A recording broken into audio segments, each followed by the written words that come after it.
দেখুন, সরাসরি এবার একটা বড় রাজনীতির প্রশ্নে আসি।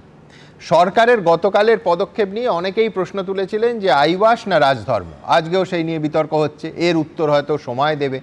কিন্তু আজকের পর রাজনৈতিকভাবে এই প্রশ্ন তো উঠবে যে সেনাপতি কি আবার ফুল ফর্মে?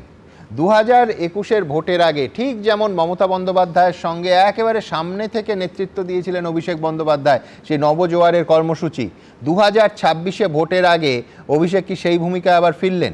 আবার নতুন পর্যায়ে নবজোয়ার যাত্রা হবে?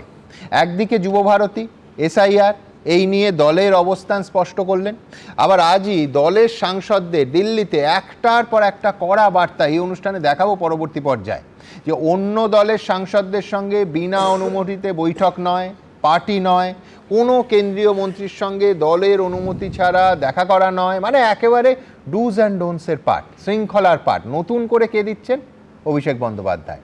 আমার পরের বক্তার কাছে এটাই প্রশ্ন, রাজাগোপাল দা, যে রাজনৈতিকভাবে কতটা গুরুত্বপূর্ণ ভোটের আগে?